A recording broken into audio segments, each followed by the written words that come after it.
Welcome to SO 306, Study Session 5. Casework with Children. Introduction. In this study session, we will examine the generic principles of the casework process and the fact that school is a right of all children. Learning outcomes. When you have studied this session, you should be able to describe the generic principles of the casework process. Analyze the school's total program. Principles of casework process.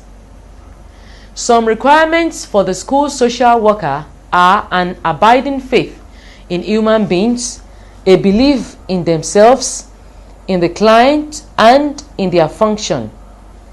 This function gives an expectation of skill, trust, and confidence in the helping process. Faith in the client's ability to move and knowledge that growth and change are the very conditions of life are basic.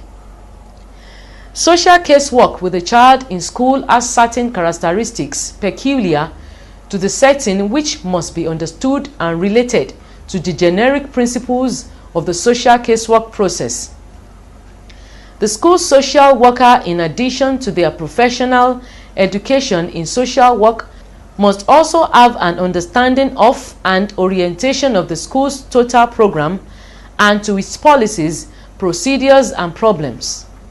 The school social worker needs the knowledge, the courage, and conviction to represent school as being right for all children. They must believe strongly in the philosophy and principles of education. The school social worker goal is to assist in furthering the purpose of discipline. However, in this steady identification with the school and its purpose, they hold fast to their own professional convictions and must be able to be unique in an affirmative way and within the framework of the purpose of education. The worker also must be sensitive to the child's feeling about having his worker see other children. It is natural that there will be rivalry and jealousy among children who know each other and who are seeing the same worker. This may be more evident if they are in the same classroom. Just as this natural tendency should not be accepted, the school social worker should help the child understand that each child's problem is different and must be attended to. Throughout the total process of working with the child, much will depend upon the continuous evaluation of the situation and also on the goals that have been set with the child, the school, and the parent. All concerned are interested in the total functioning of the child as evident in their ability to use the school experience. There is need to explore as far as possible the underlying causes of the problem with the child, to clarify for the child and others that it is not solved for him, but primarily by him with the support and help of the worker and others. There should be interpretation to the child as well as to the teacher and parent that there will be plateau in growth and movement and that change may come slowly at times. Implicit in the relationship with the child is the faith that although it will be hard, but the child can eventually meet the requirement expected of them. The worker has a responsibility to assess their progress with the child and to share with them their own understanding of emotional growth. The length of the interview will differ with the age of the child, their span of attention, and capacity to use the interview effectively. The size of the worker's case load and the amount of time they have in a given school will also influence the length of individual interviews. This is related to the administrative responsibility which has been discussed earlier. The quality of the interview rather than the length of time is considered more important, and often much can be accomplished in a brief period. It is important that interviews be held on a regular schedule and the appointment with the child be kept promptly. If an appointment must be broken, the child would be notified as soon as possible. A broken appointment may mean rejection to the child and may not only damage their relationship with the school social worker, but the progress being made. Reference is being made elsewhere to the desirability of a suitable place for information. The size of the room should be such as to avoid the feeling of being crowded. Ideally, the room should be located where it is easily accessible to the children, other school personnel, and parents. There should be certain objects, equipment, and supplies in the room to give any person who uses it a feeling of its appropriateness. Often, a child might be more responsive during play session rather than during formal interview.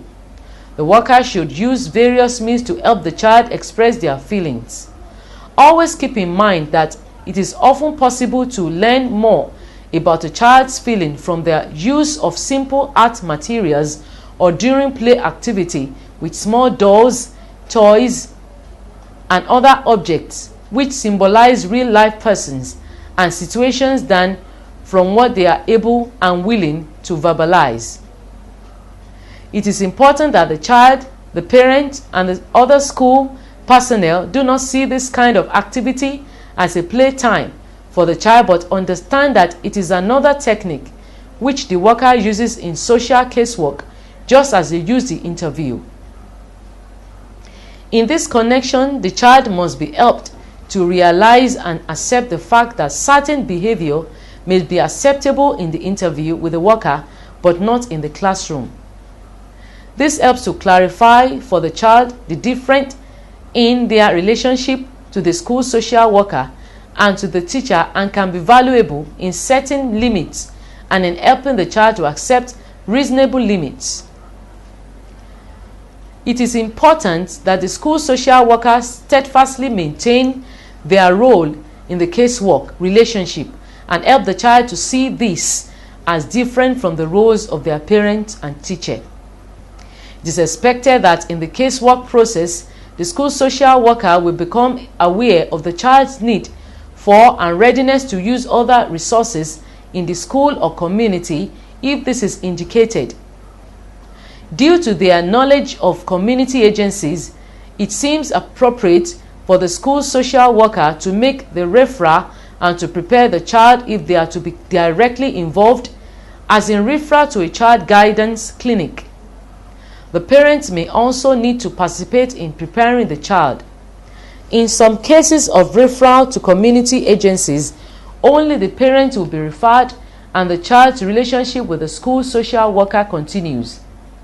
In making a referral to another resource in the school and in preparing the child for this referral, the worker shares responsibility with the teacher and principal. Refer to any community agency or to another resource in the school should be the result of joint planning with other school personnel, as well as planning with the parent and the child also. Study session summary.